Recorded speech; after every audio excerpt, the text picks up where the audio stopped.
Hello guys, welcome back to my channel. आज का topic बहुत ज़्यादा इंटरेस्टिंग होने वाला है क्योंकि आज मैं आपको समझाने वाली हूँ कि बच्चेदानी का मुंह कैसे खोल सकते हैं। आपके मन में सवाल आएगा कि बच्चेदानी का मुंह खोलना ही क्यों है। तो बच्चेदानी का मुंह इसलिए खोलना है क्योंकि डिलीवरी करानी है।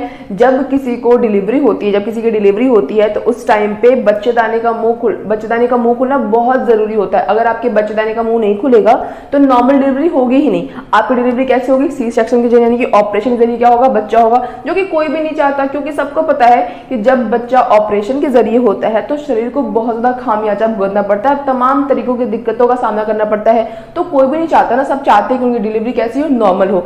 अब नॉर्मल डिलीवरी के लिए बच्चेदानी का मुंह खुलना बेहद जरूरी है। तो आज की वीडियो में आपको समझाऊंगी कि किस तरीके से आप अपनी बच्चेदानी का मुंह खोल सकते हो। देखो, बच्चेदानी का मुंह स्टार्टिंग में तो खोलना नहीं है, क्योंकि जब डिलीवरी का समय आता है, आपके डॉक्टर आपको ड्यू डेट देते हैं कि इस दौरान आपके बच्चे क्या होगा, डिलीवरी होगा, तो उस टाइम आपको ये प्रैक्टिस करनी है जिससे कि आपके बच्चेदानी का मुंह जल्द से जल्द खुल जाए और आपको नॉर्मल डिलीवरी हो, आपको ऑपरेशन के अंदर ना जाना पड़े।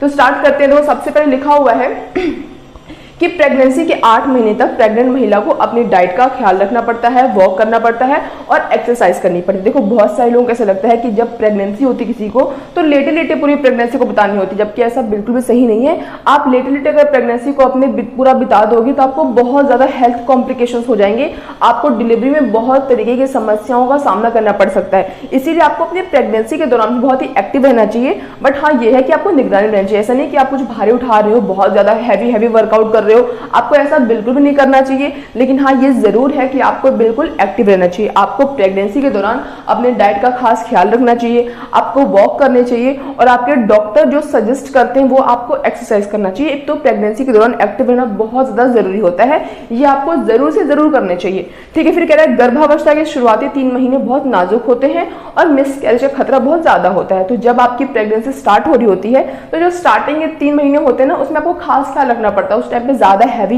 एक्सरसाइज, बहुत ज्यादा वर्कलोड, बहुत स्ट्रेस मेनली जो स्ट्रेस होता है बहुत ही बुरा इंपैक्ट डालता है आपके ऊपर भी और आपके बेबी के ऊपर भी, इसलिए बिल्कुल भी स्ट्रेस नहीं लेना चाहिए। तो स्टार्टिंग में जो 3 महीने होते हैं बहुत ही कॉम्प्लिकेशन से भरे होते हैं। उस टाइम पे आपको अपना सबसे ज्यादा खास ख्याल आपको शुरुआती 3 महीने में ही रखना पड़ता है।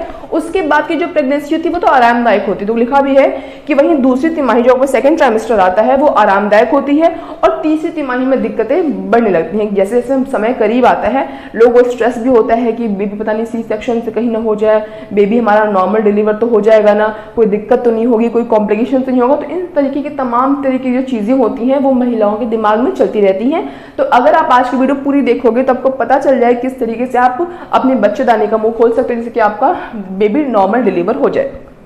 अब देखो, खोलना कैसे, क्या करना है आपको। सबसे पहले लिखा हुआ है कि वॉक के साथ साथ आराम से सीढ़ियां चढ़े, इससे सर्विक्स आपका चौड़ा होगा। अब सर्विक्स क्या होता है? सर्विक्स का मतलब तो जो बच्चेदानी का मुंह होता है ना, गर्भाशय ग्रीवा, उसे क्या कहते हैं? सर्विक्स कहते हैं। तो आपको वॉक तो करना ही है। जो डॉक्टर आपको बताते हैं कि आपको डेली 1 घंटे का वॉक करना है, 30 मिनट वॉक करना है, वो सबका अलग अलग हो सकता है, क्योंकि सबकी प्रेगनेंसी कंडीशन बिल्कुल अलग अलग होती है। तो सबका जो तरीका होता है, जो टाइम होता है वॉक करने का, वो भी अलग अलग होता है। तो आपको क्या करना है, आपको अपने प्रेगनेंसी में वॉक तो करना ही है, बट वॉक करने के साथ साथ आपको सीढ़ियों को भी चढ़ना है। बहुत सारे लोग, पुराने टाइम के लोग या फिर बहुत सारे लोग कहते हैं कि प्रेगनेंसी में सीढ़ियां नहीं चढ़नी, जैसे मिसकैरेज जाता है, जबकि ऐसा कुछ भी नहीं है। आप अगर ध्यान सीढ़ी चढ़ोगे, बहुत ही आराम से रेलिंग को पकड़ के सहारे लेकर, फिर किसी का, अपने हस्बैंड का, किसी का भी सहारा लेकर, तो आपको कोई दिक्कत नहीं होगी। जब आप सीढ़ी चढ़ते हो और वॉक करते हो तो आपका सर्विक्स यानी कि जो गर्भाशय का मुंह होता है थोड़ा चौड़ा होता है, जिससे कि गर्भाशय यानी कि आपके बच्चेदानी का मुंह खुलने में बहुत आपको लाभ मिलेगा। इसलिए वॉक तो करना ही है। वॉक करने के साथ साथ आपको सीढ़ियों को चढ़ने की प्रैक्टिस भी करनी है। बहुत अच्छा एक्सरसाइज है, इससे आपके बच्चेदानी का मुंह बहुत जल्द खुल जाएगा। आगे देखो, लिखा हुआ है डक वॉक भी करें। अगर आप लोगों में से किसी को पता नहीं है तो डक वॉक की मैं यहाँ पे एक पिक्चर लगा दूंगी, जिससे आपको पता चल जाएगा कि डक वॉक क्या होता है। तो डक वॉक बेसिकली स्क्वाट की पोजीशन में नीचे बैठकर वॉक करते हैं, जिससे आपके बच्चेदानी का जो मुंह होता है ना वो खुलता है, क्योंकि जो सर्विक्स होता है वो बहुत ही चौड़ा होता है। तो ये बहुत ज्यादा बेनिफिशियल होता है। बट वही सेम बात कि ऐसा नहीं कि आप घर में अकेले हो और अकेले बैठे क्या कर रहे हो, डक वॉक कर रहे हो। आपको जरूर से जरूर वहां पे कोई एक्सपर्ट होना चाहिए, आपका कोई जो भी जिसको पता हो, जो कि उस फील्ड में बहुत ज़्यादा जानकार हो, उसके देख रेख में आपको ये एक्सरसाइज करनी चाहिए। लेकिन हाँ, अगर आप एक्सरसाइज करते हो, एक्टिव रहते हो, तो आपकी बच्चेदानी का मुंह खुल जाएगा। अगर आप 9 महीने बेड पे लेटे लेटे खाते रहोगे तो आपका बच्चेदानी का मुंह नहीं खुलेगा। हाँ, एक भी बहुत बड़ी गलतफहमी होती है लोगों को लगता है कि किचन का काम करते रहो, है ना, यानी कि मैं बहुत एक्टिव हूँ, मैं दिन भर किचन का काम कर रही हूँ, खाना बना रही हूँ, तो इसलिए लोगों को मैं बहुत एक्टिव हूँ। वो तो ठीक है,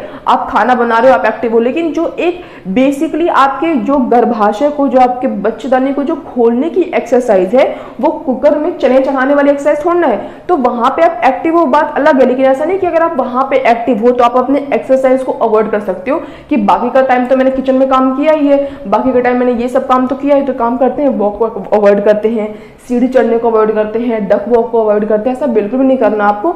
वो आपका जो एक्टिव रह रहे हो वो तो आपको अलग ही है, आप चाहो तो वहां पे आप आराम कर सकते हो, लेकिन जो डॉक्टर जो आपको सजेस्ट करते हैं एक्सरसाइज के लिए, वो आपको जरूर से जरूर करना चाहिए। ठीक है, आगे देखो लिखा हुआ है बर्थिंग बॉल। तो हाँ, मैंने बताया कि डक वॉक बहुत जरूरी है। डक वॉक करने से भी क्या होता है, नॉर्मल डिलीवरी आपकी बहुत आसानी से हो जाती है। आगे लिखा हुआ है berthing ball. Berthing ball exercise क्या होती है, एक बहुत बड़ा सा बॉल होता है, उसकी भी पिक्चर साइड में लगा दूंगी, वहां से आप देख सकते हो कि एक बहुत बड़ा सा बॉल होता है, उसके ऊपर हम क्या कर सकते हैं, एक्सरसाइज कर सकते हैं। जो महिलाएं होती है, जो कि प्रेग्नेंट महिलाएं होती हैं, इससे क्या होता है, जो पेल्विक एरिया होता है ना, वो बहुत ही मसल्स वहां की रिलैक्स होती हैं और आपकी नॉर्मल डिलीवरी में बहुत ज्यादा लाभदायक हो सकते हैं। इसलिए आपको जो बर्थिंग बॉल एक्सरसाइज होता है वो जरूर से जरूर करना चाहिए। आगे देखो लिखा हुआ है कि ब्रीदिंग एक्सरसाइज करनी चाहिए आपको, लंबी लंबी गहरी गहरी क्या लेनी चाहिए, सांस लेनी चाहिए, लंबी लंबी सांस लो और लंबी लंबी सांस छोड़ो। देखो, इससे नॉर्मल डिलीवरी तो आपकी जो उसमें फायदा तो होगा ही होगा, साथ ही साथ आपका स्ट्रेस बहुत कम होगा। जो दिन भर की थकान होती है, स्ट्रेस होता है, क्योंकि जाहिर सी बात है जब आपका ड्यू डेट नजदीक आ रहा होता है तो लोग मन में टेंशन होता है क्या होगा, कैसे होगा, दर्द होगा, क्या नहीं होगा, क्या नहीं होगा, तो बहुत ज्यादा दिक्कतों का सामना करना पड़ता है। तो उस टाइम पे आप हैवी मतलब गहरी गहरी सांसें लोगे, गहरी गहरी सांसें छोड़ोगे तो आपको बहुत रिलैक्स महसूस होगा और आपके बच्चेदानी का मुंह बहुत आसानी से खुल जाएगा। अब देखो, एक चीज और बहुत इंपॉर्टेंट है, R&D का जो तेल होता है 29 ml से लेकर 59 ml तक जो आपके डॉक्टर आपको सजेस्ट करते हैं, उस तेल के सेवन से क्या होता है, प्रोस्टाग्लैंडिन नाम का एक हार्मोन क्या होता है, रिलीज होता है, जिससे कि क्या होता है, गर्भाशय जो ग्रीवा होती है वो खुलती है और उससे क्या होगा, आपका जो बच्चा होगा वो नॉर्मल डिलीवरी होगा और आपका प्रसव शुरू हो जाएगा।